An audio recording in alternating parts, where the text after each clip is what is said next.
First, you have some time to look at questions 1 to 5. Hello, I wonder if you could help me. I am interested in enrolling in your MBA programme. Could you give me some information, please? Yes, of course. I'll take a few details first of all, and I'll give you a copy of our prospectus. Oh, that's okay. I already have one here. I've been researching the MBA courses in the local area, so I already have lots of course information. That's great. OK, so first of all, can you tell me your name, please? Yes, of course. It's Anne Horbury. Horbury, is that H-A-W-B-E-R-R-Y? Yes, that's right. OK, and what's your date of birth, Miss Horbury? The 22nd of May, 1981. That's great. And you were born in the UK? Yes, I was. All right, can you give me some contact details, please? Sure. My address is 26 Simon Place in Brighton, and my telephone number is 01903 714 721. Sorry, can you tell me your contact number once again? Yes, it's 01903 714 721. OK, great.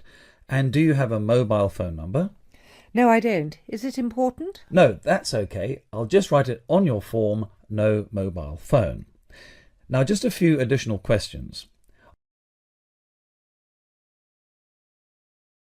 Now listen and answer questions 6 to 10. Are you working or studying anywhere else at the moment? Yes, I'm working for Lloyd Enterprise in the city as a secretary, and I'm also attending a computer course part-time in the evenings. Great. So can you give me some details about your educational background? We need to make sure that your qualifications match the entry requirements. Yes. I completed a business degree a year ago. I've been working since my graduation, but the job market is very competitive these days. So I'd like to do some postgraduate study now. OK, that sounds fine. Your degree is relevant, and it's good that you have some work experience too. I do need to warn you, though, that our MBA programme is extremely popular and gets full quickly. So would you be interested in applying for any alternative courses if your application is not successful this time? Well, my first choice would, of course, be the MBA, but yes, I've had a good look through your prospectus, and I would also be interested in the international marketing course. That's great. It's always a good idea to keep your options open just in case. Finally, can you tell me where you learned about our courses here? Actually, my cousin studied the MBA course 2 years ago, and she recommended it to me. OK, well, thank you for coming in today. I will pass your details on to our admissions department.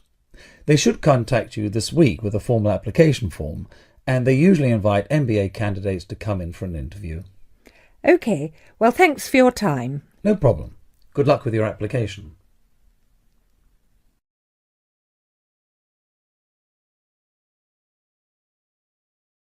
Now listen carefully and answer questions 11 to 16. I'm here today with Helen Warner, who has been a vegetarian for many years and is going to talk a little about vegetarianism. Helen, the concept of vegetarianism seems to have interested a number of our listeners, who have sent in some questions.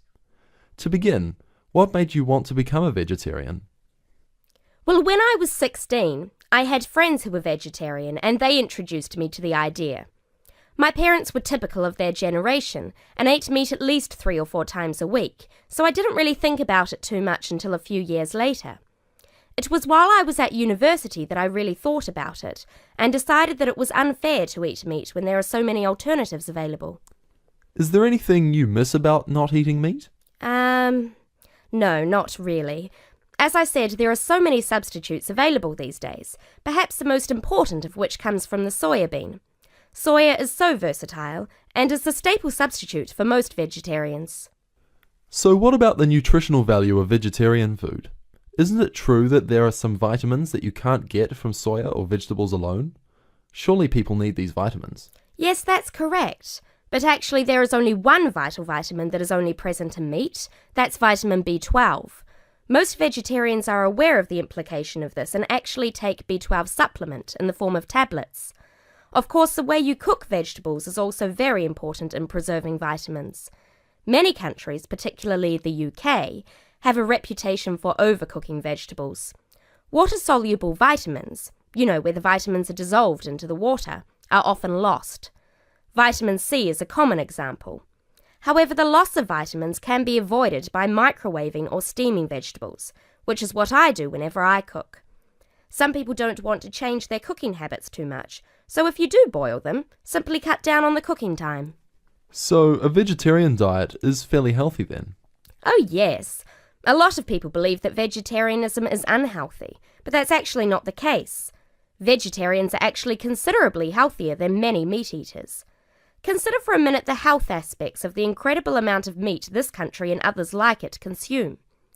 The statistics for beef eating, for example, are quite frightening. The world figure for beef consumption is slightly less than 11 kilograms per person each year.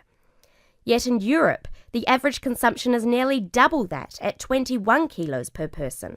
And in the USA, it is even worse, with the average person eating 44 kilograms of beef every year.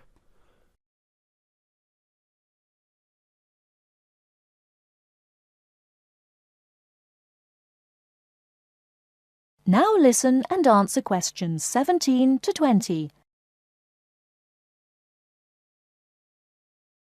So are you suggesting that people stop eating meat altogether and everyone adopts a vegetarian lifestyle? No, not at all. Even in the healthiest diets, there is still a place for meat, but it should be eaten in moderation. Many nutritionists think of foods in terms of a pyramid, with the foods we can eat relatively freely at the bottom and the foods we should carefully restrict at the top.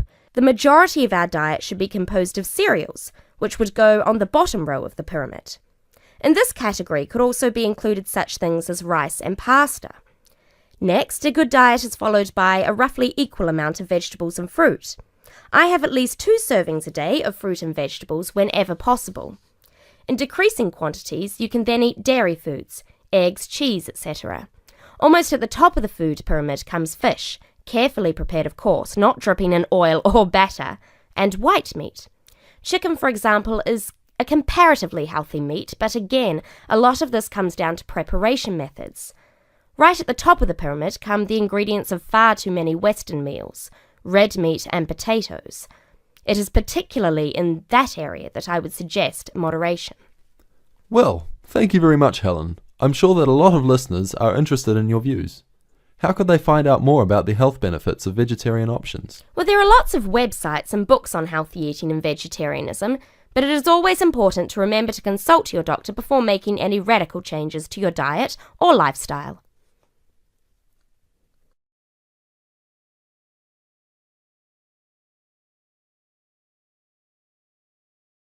Now listen carefully and answer questions 21 to 25. Good afternoon and welcome to the session on Britain. This afternoon I would like to provide some useful information for you about travelling around Britain. Britain has over 700 tourist information centres. You will find them at major ports, airports, stations, historic landmarks and towns, and holiday centres. So just look out for this sign that says Tourist Information. The staff will be able to answer your holiday queries, as well as provide essential maps, guides and brochures. Tourist information centres at major ports and airports in London and addresses of British Tourist Authority European offices are all listed on the Tourist Information Centres. Now, let's talk about the telephone in Britain. You know, Britain is well supplied with public telephones. Street kiosks take lop coins. In city centres, mainline railway stations, airports and central London underground stations, payphones and card phones are in operation. For the latter, small plastic phone cards are used, and these come in 10, 20, 40, 100 and 200 units and can be bought at post offices, news kiosks, station bars and shops where the green and white card phone sign is displayed.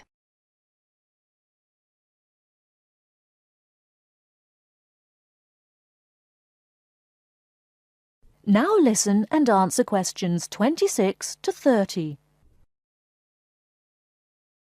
When using the different public telephone systems, make sure you read the dialling instructions carefully. Now let's see the banks in Britain. There are 24-hour banks at London's two main airports. One is Heathrow and the other is Gatwick. Otherwise, banks are normally open from 9:30 to 3:30, Monday to Friday. Barclays Bank and National Westminster Bank offer a Saturday morning service at some of their branches. National Gyro Banks has 42 bureaux de change located in post offices throughout the country in main tourist areas. Opening hours are 9 to 5:30 weekdays, 9 to 12:30 Saturday mornings. One exception to this is the Trafalgar Square office, whose opening hours are 8 to 8 weekdays and Saturdays, and 10 to 5 on Sundays.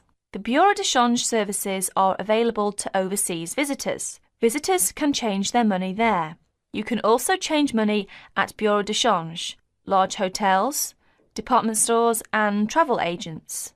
Be sure to check in advance the rate of exchange and the commission charged, as these vary considerably. Wherever possible, you are advised to use the bank or Bureau de Change, which conforms to the BTA Code of Conduct. In most cases, this is indicated by display of the code.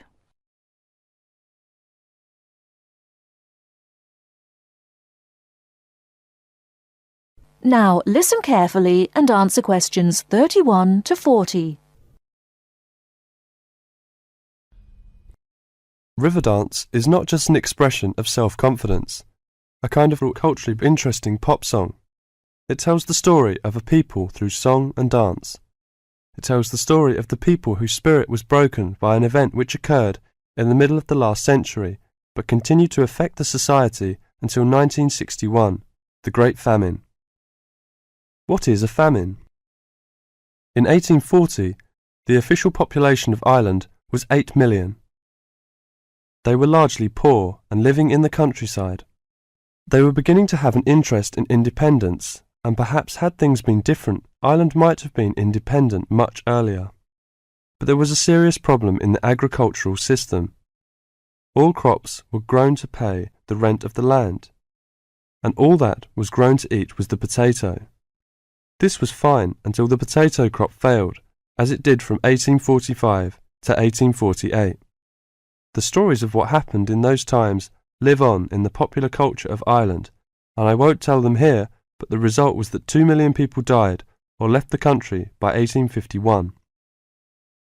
When you realise that the population continued to go down until 1961, you can realise what a disastrous effect this famine had on the people.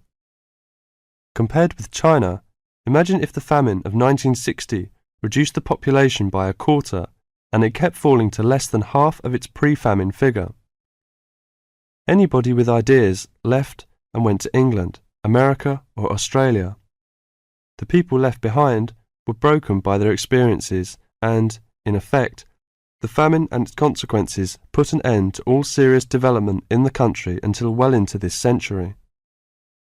The Irish in Ireland lost all hope and self-confidence, and much of our modern culture is about the sadness of that time and the sorrow of saying goodbye to those who left and left well into this century. Ireland has the highest emigration rate of any country in Europe for the last 2 centuries. We even have an expression for this saying goodbye. It is called the American wake. It means the ceremony, like that of a funeral for someone going to America, because you will never see him or her again. Do you know why there is Irish music on the film Titanic? It is because most of the people killed were Irish. The leaving continued until the 1970s, because independence in 1921 was followed by a civil war and an economic depression. Almost every family in Ireland has relatives abroad, and up to the 60s in some places, of a class of 30 graduating from high school all left. Along the west coast, closed-up houses, from that time falling into ruin, are still common. You now have half a minute to check your answers.